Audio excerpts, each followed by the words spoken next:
Kia ora, Internet. Hello and welcome to the Sky Bear Games podcast, episode 27. Ooh. New year, new... Who dis? Wow, yeah, who dis? Well, actually, who dis? Because we've June. got a guest. It's not a new year, it's June. What are you talking about? It's Matariki. like... It's Natariki, but it's also like we started recording a year ago. So this is the second year of the Sky Bear Games podcast. But who are you? Oh, hi everybody. I'm Ben Moore. I was listening to the Sky Bear Games podcast and I heard about this fantastic magical sounding movie called the Dragonlance animated film, and it just really ticked all my boxes. So I convinced Claire. I think that proves that the Sky Bear Games podcast is a net negative to the world because it made people watch the Dragonlance movie. Please continue. I can honestly say I was so joyful watching that movie. It made me because you were like, it's animated. I was like, great. You were like, it's D&D. I was like, great. And you were like, it's terrible. I was like, yes, that is all of my boxes ticked. I'm in. I'm sold. Oh my god. I'm already fast forwarding to the tweet you sent me with the screenshot, and it was exactly the screenshot that I was thinking of, because we actually had to pause on that frame and just analyze it. It was like, the implications of this are so dark. What is it doing in this movie? Both in and out of universe. Yeah.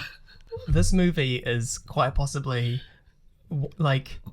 it is one of the worst movies ever made, and it really is. It has so few redeeming factors that I just enjoyed it so much.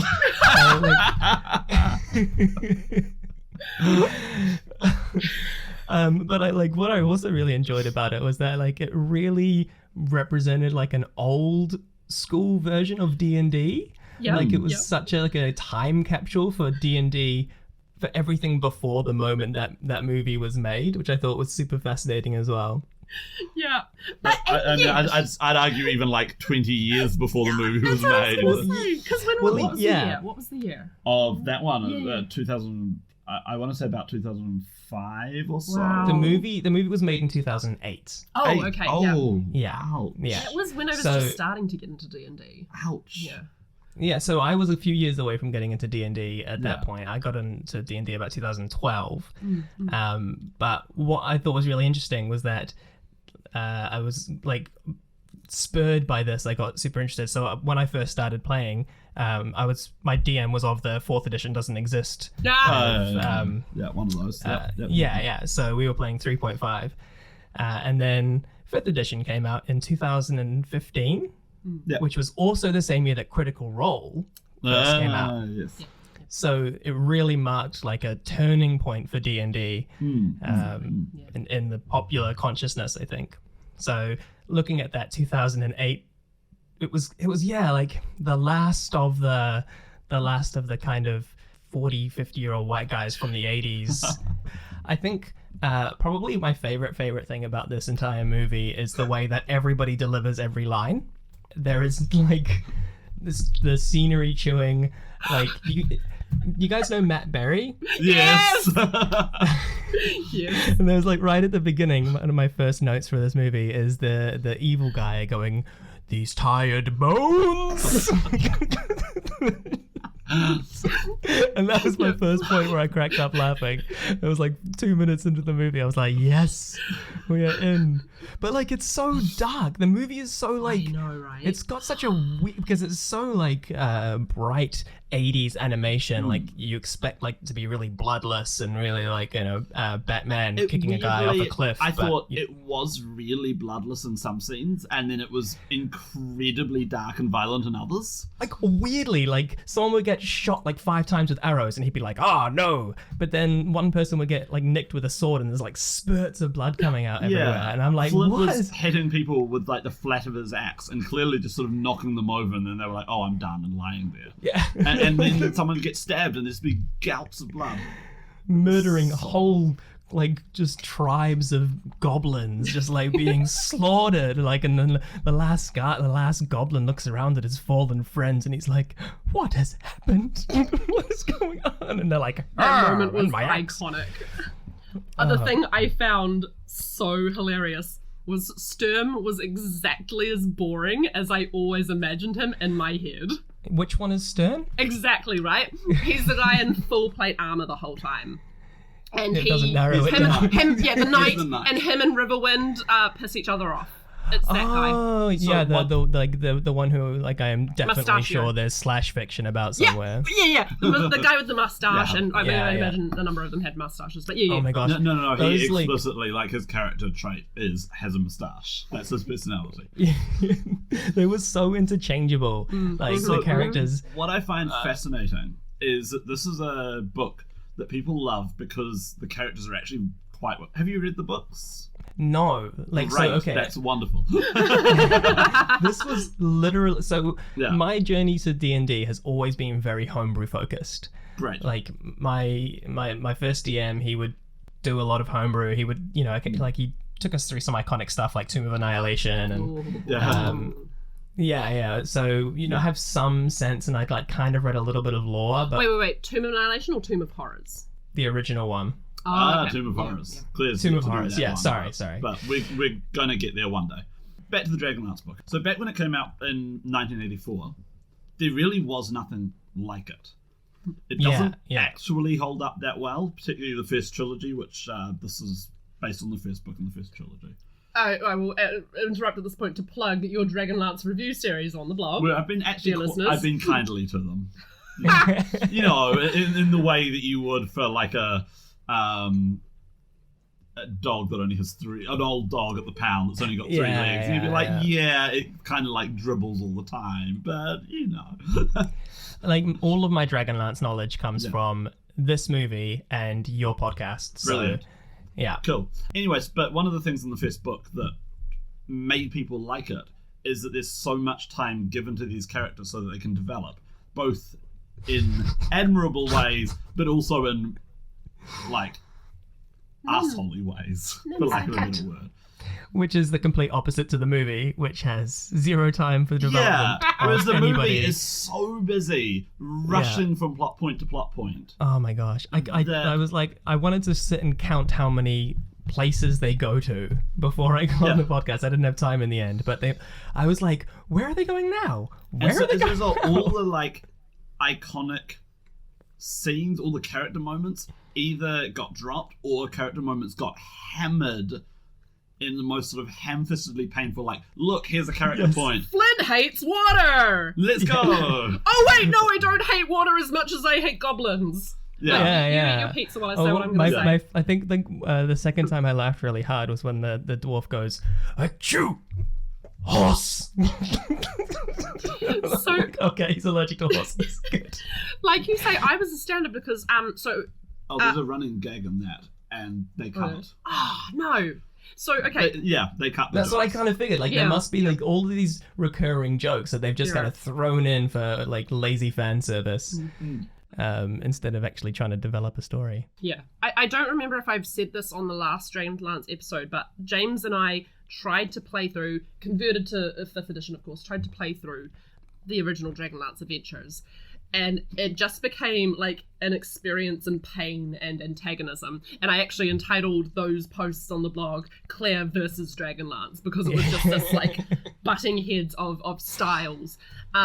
Because the thing is, the first module is actually really cool and iconic and fun.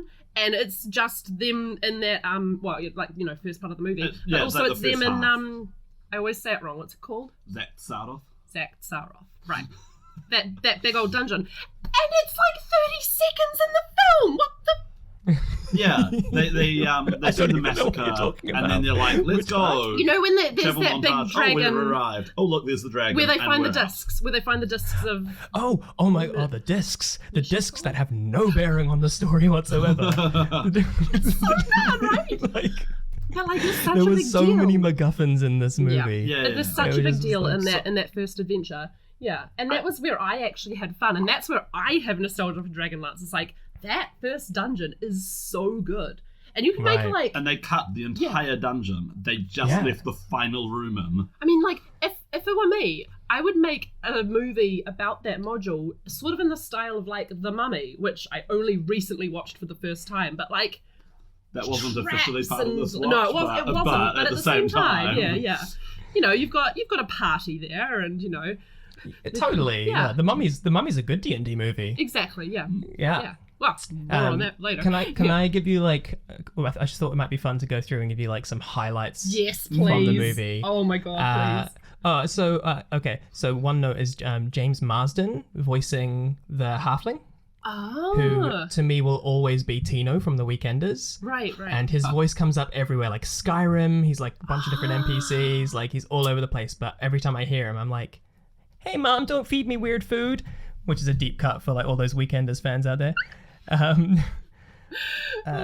You're right. There was like, oh my gosh, I can't pick from my favorite bits. Yeah. Oh yeah. I also feel like that character, that halfling, not a halfling, whatever they're called. Kinder. Tesselhoff. The Kender, yeah, the Kender character. He's like the beginning of this trope in D&D that really bugs me, which is the intentional antagonist in the party. Oh who's God, like, yes! I'm gonna go do something zany. Oh, I'm gonna wander away from the party. Oh, look, I'm gonna steal your like, you've just found a cool rock you like. I'm gonna steal it. Oh. People who know about Kinder hate them so much because they're an entire race of that. Yeah, you're so right. They're exactly that. You know, the sort of player, it's their first time playing D&D and they're like, I'm playing a rogue. I steal that player's things. And the DM is like, look, you're not supposed to be fighting your party. Stop that it. That is explicitly Tasselhoff steal. Yeah. It's like 90% rogues, 10% bards. Yeah. So for us, having a toddler, we go like, Kinder and that sort of like innocent creature should be like having a toddler in the party. Just a being of id. So it's not malevolent, it's not malicious when they steal something from you. It's literally just, ooh, I What's like this? that. That's nice. Yeah. There's and no then like sleight of hand this checks. and you want it? Oh. Yeah. Oh, that's yours. Oh, I didn't realize. I'm so sorry. Here, have it back. Like, it's not antagonistic. Reading doing my Dragonlance reread, you can basically tell whether a book is going to be good or bad based on how they write their Kinder. Really? Oh, that's so interesting. Yeah, people who get Kinder write good books. People who do like dropkick Kinder, it's like this book is going to be a drag. Oh, I'm so frustrated. I've tried to listen to so many D&D podcasts, and then it's like they have that character in them to try and make it interesting, and I'm like, no, it doesn't do it for me. Sorry. No. Did you notice how all women have the exact same body type? The exact same body model. They're differentiated by their hair color, basically. That's pretty much it. I felt relief when finally Lorana walked in, and as an elf, she had like smaller boobs than the rest of the woman. That was the like one differentiation. That is the diversity in this movie. Yeah. Every single woman had the same like sort of like almost He-Man-ish, but maybe like a little bit more sexed up, which is gross, and we'll get into that. Oh god. So the like I think probably another highlight for me was when the monks arrived, and like I freaking died. That CGI is so bad. The CGI is so bad. They literally look like someone took the stamp tool in like Photoshop and just like dung dung dung. Yes, here's some like 8-bit monks that I stole off the internet. And then they're like, and they're terrified of these monks, right? They're like, oh my god, the monks are coming. The monks are coming. And the monks are like, ooh, they're not monks, are they? No, they're dragon people in disguise, of course. Which also like terrible CG. And then they fight, and some of them turn to stone. Yep. And we get like what might be my favorite screen grab. I'm going to show you from this movie. Let me know if you can see it.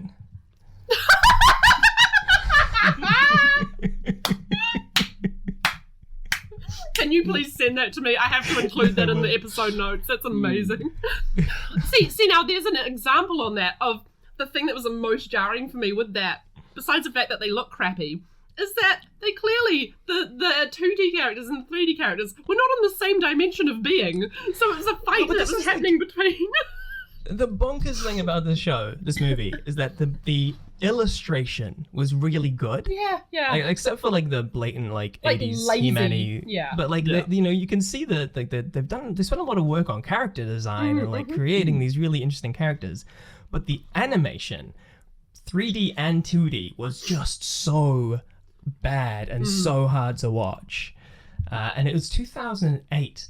Like, I know, right? The animated Batman series was 10 years old at this point since it ended. Like, and still looks timeless. It's insane. I don't know how they managed to do it so bad. And how do you get Kiefer Sutherland and Lucy Lawless and screw up this bad? So, they apparently never thought they'd actually get Kiefer Sutherland. And so when they did, they spent literally half the movie's budget on him. Wow. And apparently, he actually, when he got the role, went and read all the books, and he worried about the pronunciation of all the spells, and like he So he was playing the wizard. Pardon? I mean, he had nothing to act against it. That's true. The writing was so bad. I did really like Rachel though, because he was like exactly the edgelord I always thought he was. The wizard. That's actually something I kind of like about the Dragonlance Party is like they are all the D&D stereotypes. They really are. But they're not the D&D stereotypes that people want. They're the ones that actually exist around the table. There's the edgelord wizard who does it all because I want magic. There's the knight with the stick up his backside. There's the dwarf who's so grumpy he's just unbearable. There's the half-elf who doesn't know where he belongs. There's the dumb fighter. There's the rogue who steals from his own party. And so what's the dwarf Goldmoon? Who hates sailing. The one chick. Yeah, the one chick. It's like the most well-rounded character. Boyfriend's part of the group. She was the least offensive part of this movie for me. Yeah. See, so when we did Claire versus Dragonlance, I said to James, all of the story that you've told me about Dragonlance so far, Goldmoon should be the main character. Yeah. She should be like the Frodo of this. She's so cool, yeah. Like, because she's the one who gets given the hero's journey from the start, not later on, but from the start, she gets the like... She's the initial protagonist. I need to go on this journey, but my people, oh no, my people are being killed, I better go on this journey. She gets that classic start. Oh no, I lost my people, but I've gained a greater destiny to the entire world. Yeah, and the thing none she of does, which, and I'm none of which is by my explained love. in the movie. Exactly. No, it's all... They leave that completely out. It's hand-waved completely. And you just get this, like, weird plot. Quick, like, look, your family's dead, let's go. And so, instead we get, what's his name? Tanis. We get Tanis with his, oh no, I like this girl, and I like this girl, and it's a metaphor we don't for even my... really get to that. It's a metaphor for how I'm a half-elf, and I'm the main character, because... But, like, the whole thing seemed to be about his, like, belief in the gods. And it's like...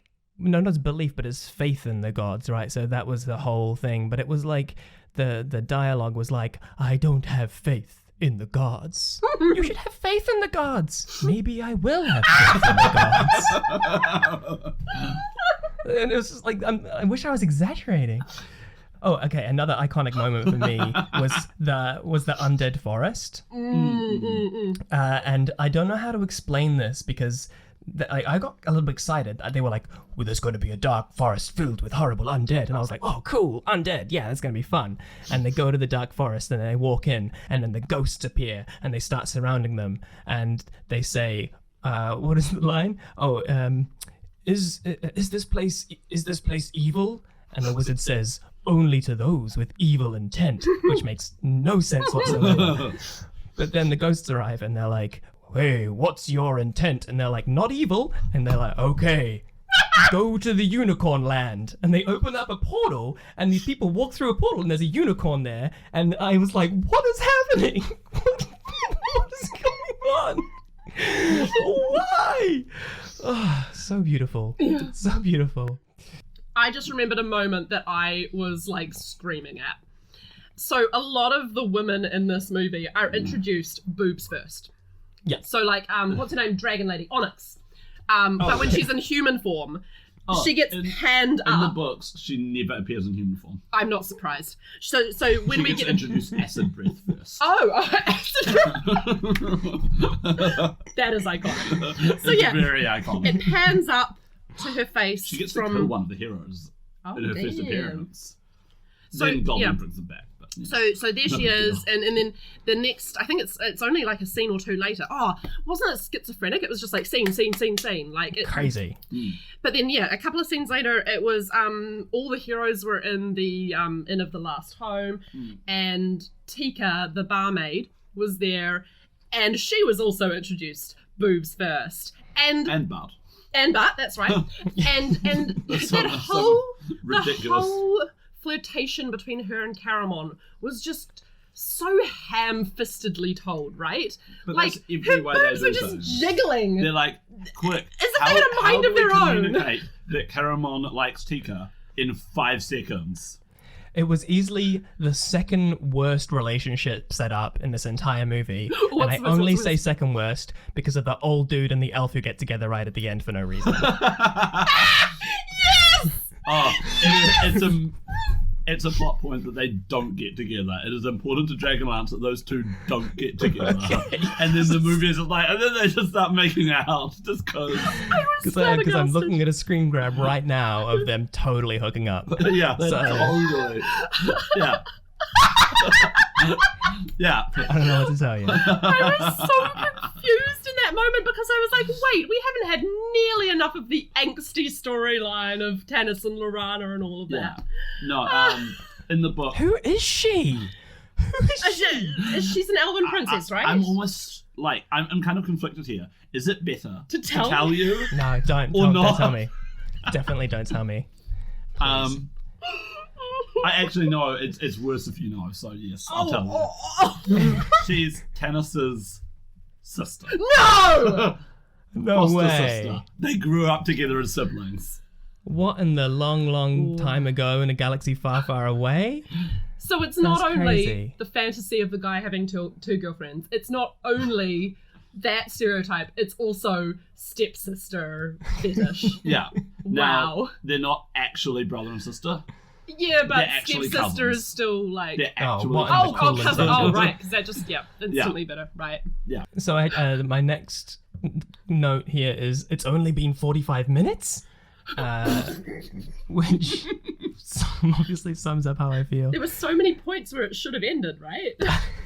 Like it just kept going. And barely like a roller coaster through its path. Oh, I remember you talking about one of the gully dwarves in Dragonlance. Bapu, is it? Boo-boo, yeah. Boo-boo. She's awful.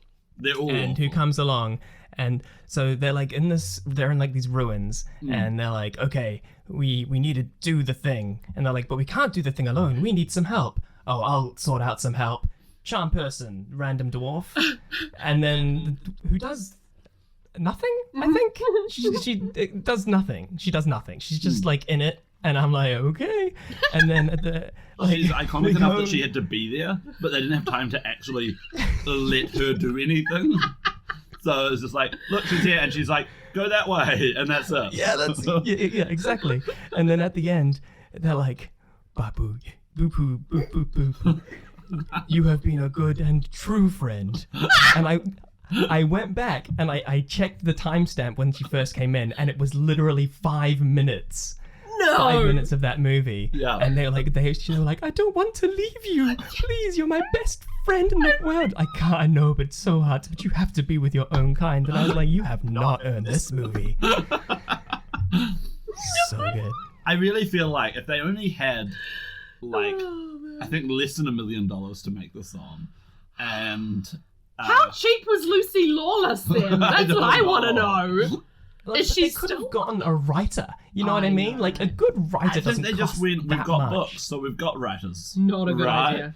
That's what I'm Yeah, if you've only got a tiny amount of money and a tiny amount of time, why not just adapt the first half of the book? Yeah, exactly. It means right. you would have wrapped up the movie with Gold Moon finds the discs, they kill the dragon, Yay. You know what though? I actually kind of think that what they should have done is like cut the discs because they made no difference to anything. Like you get to like the discs the whole time, like, oh, the discs are the key, the discs are gonna save the world, the discs, and then you get to the very, very end, everything happens, everything's wrapped up, and they're like, thank goodness we have the discs. And I'm like, for what? For what? In the books, there's no difference. It's exactly the same. They get the discs and they're like, now we have the discs. Everything is good now. We have the discs. PCs can now play clerics. Because we have the discs. Oh, okay. The end. Okay. And then they never talk about the discs again. They never show up again in any... Like, there's like 200 Dragonlance books. The discs show up in like 2 of them. Wow. There's that one, like, and then they're just like, they just put them down somewhere. The only, like, I know we've got to get on with, like, talk about some other stuff. So the only other part that I want to mention, because it would be criminal if we did not mention it, is the bit... do you know what I'm going to say, Claire? I'm not sure. I mean, Take a guess. If it's the bit, if it's the screenshot, the frame. Well, like, that's part of it. Okay, That's that time. That horrific, it's that bit where they're like... horrific dungeon. And they're like, we need to get the... We saved everybody. They've got the slaves. The slaves are being held captive, and they're like, you're saved. They're like, we can't leave. Our kids are in danger. Oh, where are they? They're down there being babysat by a crazy old dragon. Okay, there's only one thing we can do. Yes! The one time that fat femininity is represented in the entire movie is drag. That's the only time. Yeah, it's so a they all joke dress about as floating women. drag. They all dress as women for some reason, with like very buxom women, and I guess it's supposed to be funny. It's like the Robin Hood Disney film from back in the like 60s or 70s with Little John, and he's doing all these jokes about like, oh no, my boobs are falling out of my dress. But it's like you can feel the love in that movie. Like you can feel the like it's like oh, I'm making fun of my mum, like oh yeah. But in this it's just like this. There's no point. The only point to that whole scene is because they need this dragon to take on the other dragon, and so they have to have this scene, and then they're like, "Hey, we're here to give the kids exercise," and she's like, "Oh, all right then."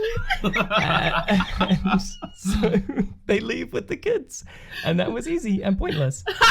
And I was like, "Okay, cool." I don't know how to describe it. Like, you need to watch the movie just so you can see that bit and go, why? Listeners, a note. You, in fact, do not need to see this movie. No. I drastically disagree. You should watch this movie. This movie will teach you so much. None of it good. No. Oh my god.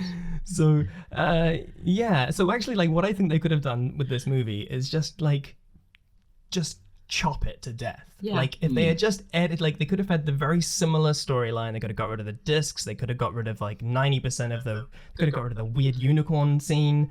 They could have got rid of, like, so much. You know what, for me, they could have gotten rid of? The 1 second frame. Yeah. In the dungeon, where there were 2 female prisoners with their clothes utterly torn to shreds, surrounded by men who I assume are from communities that they've all been stolen from. There it is. They're surrounded by fully clothed Look at that men. face. That face is seen things. And those men, I assume, are their fathers, brothers, husbands, guys from their own community who have also been enslaved and imprisoned with them. Well, so why is no one giving them a shirt? What I will say is that you remember when these men were dressed as women, there were the guards outside the thing, and the guards were like, "Oh, ladies, maybe I'll take you and go." And so there were like these weird, like, gross, creepy dragons. So there's like a lot of really insinuated violence against women in this show. Yeah, there is. And it, honestly, not just the violence, in the book, but it's just less insinuated. Yeah. Oh, wow, great. Yay! See, that's the thing, like, just sort of extrapolating from there, not just the violence, it was a different time. Well, Not a better time. Not just the violence, but even, like, also the women who were presented in this as objects of desire. It was so, like, to me, if I was a straight guy, I think I would feel insulted. I don't know, you guys, what do you think? I felt like it was pandering. they went, how are we going to get people to watch this movie and enjoy it? Boobs. Boobs. Like, okay, I think what you've hit on there is a really interesting thing, because what they've done with everything in this movie is gone, okay, what can we do to get people to watch this movie? And they've taken 1% of all of those things and then just thrown them against the wall as hard as they can. So and then, every woman has boobs, and they are always presented. Yeah. Like, what do we need? Forwardly. Boobs. What do we need? 3D animation. What do we need? A conflicted hero. Okay, what do we need? And it's just like, okay, like they really needed to edit in this whole thing. I feel like their desire to be accurate to the book was a huge mistake in this case, because they were trying to cram a 500-page book into 90 minutes. Damn. Yeah. While featuring by the time the movie's done, like 11 main characters in our adventuring party.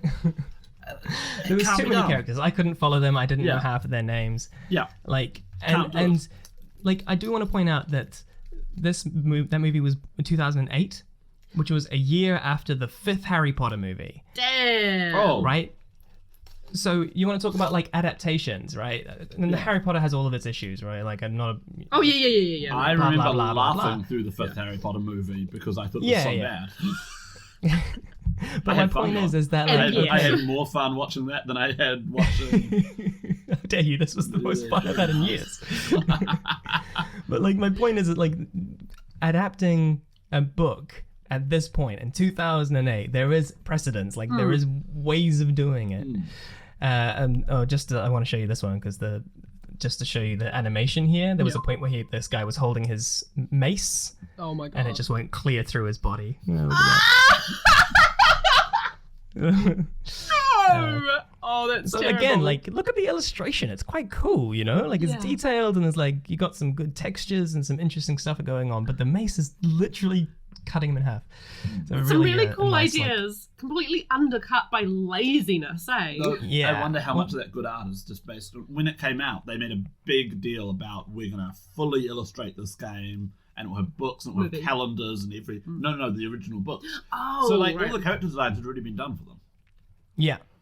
A couple of them they tweak a bit and they, change them around. But like they bothered to, you can see the love that they put into the design, like, and into recreating that design. Like it's definitely there. But,